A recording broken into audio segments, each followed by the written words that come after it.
Hello, everyone. Welcome back to our channel to Wreck the Ratio. I hope you enjoyed our first video about the UN Security Council and its role on the use of force situations. If you haven't seen it, please do and give us a feedback. We'll link it down below for you. This is highly important for the development of this channel.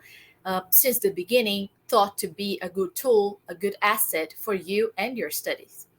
So today, we'll discuss secession in international law. Because this institute is frequently misunderstood and confused with other institutes of international law, and also because it has recently been brought to academic debates due to an alleged situation happening in the region of Donbass in Ukraine. So the term secession designates the unilateral withdrawal from a state of part of its territory and therefore part of its population with the will to create a new state. It is usually studied together with the right to self-determination, and self-determination amounting in secession can easily be considered one of the most controversial themes of international law. It has been the subject of much debate throughout the 20th and the 21st centuries, and has governed a large amount of the changing state relations within this period, particularly during decolonization. So self-determination, we will have a full video on this topic, do not worry, began to be referred not as a right, but rather as a principle, implying its limited applicability outside of colonial situations. So is there a right to secession in international law? Well, it is commonly admitted today that outside of the context of decolonization and situations of military occupations, there is no right to create an independent state. The so called external self determination was granted to colonized peoples only on a case by case basis. But this does not mean that secession is prohibited. The real criterion for the emergence of a new state outside of the colonial context is the principle of effectiveness. So, if a secessionist entity succeeds in fulfilling the conditions of statehood, a new state is born. This traditional view, according to which secession is not a question of law, but a question of fact, leads to an impression of a perfect legal neutrality or something like this on the matter of secession. And this could be misleading for at least four reasons. First, in case of violation of peremptory norms, for example, external aggression, like the one Russia apparently conducted in Ukraine, given the evidence we have so far, international law denies the quality of state to a secessionist entity, notwithstanding its effectiveness. Second, even though secession is not prohibited, international law disfavors it and creates a presumption against its effectiveness and in favor of the territorial integrity of the parent state because of its sovereignty. Indeed, the final consent, or at least the resignation of the parent state and the abandonment of its efforts to reassert its authority, seems crucial in permitting the secessionist entity to normalize its situation by demonstrating the ultimate success of the secession.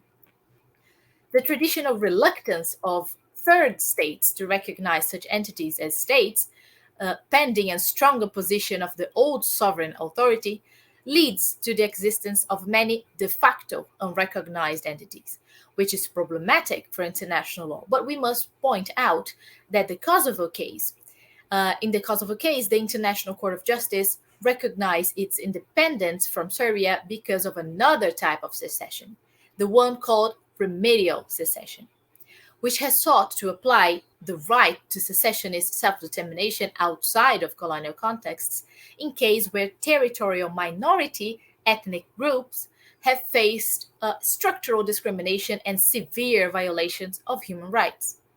The third reason, as I have already introduced in the end of the second, is that it has often been suggested that even though there is no general right to secession outside of this colonial context, there is nonetheless a qualified right to remedial secession in case of gross violations of human rights of individuals belonging to a specific group.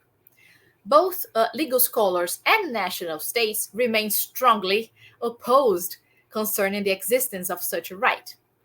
And finally, the principle of ut possideris juris, which means who is de facto on the land should own the land, also interacts strongly with the principle of effectiveness. In the Islands case before the ICJ, it was held that the separation of a minority from a state can only be considered an altogether exceptional situation, a last resort, where a state lack either the will or the power to enact and apply just and effective guarantees. Therefore, the right to secession's applicability outside of the colonial context has also created considerable debate in international legal scholarship, so this is not pacified, but still possible. Although the Kosovo legal opinion enacted by the ICJ not so long ago was highly important to this matter, the court failed to clarify the usage of remedy secession. And this failure has only served to create further confusion in other case studies of attempted unilateral secession, most notably the situation in Crimea in 2014. The circumstances in the Crimean Peninsula have arguably only presented a kind of manipulation of the doctrine due to the ambiguity of surrounding the legal position of a right to remedial unilateral secession. Another case which highlights the current issues of self-determination and remedial secession in practice, is Palestine. Of course, there are much wider and much more complex issues taking place with our Israel-Palestine situation.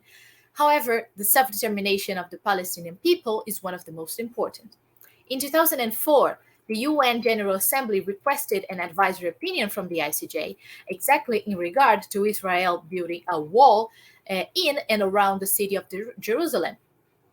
And in this case, the court stated that as regards to the principle of the right of peoples to self-determination, the court observed that the existence of a Palestinian people is no longer an issue. And the rights of the Palestinian people include the right to self-determination. However, the court failed to assert what this right entails and to what extent Palestinian people can assess this right. As we have seen today, self-determination does not necessarily amount to secession. There are many steps before. I hope you have at least had a good picture of what state secession means in international law, its main nuances, its main sub-themes, especially the current challenges in international law when it comes to practice. If you have any doubts, comments, or even suggestion of themes, please share with us down below. See you soon in our next video. Bye.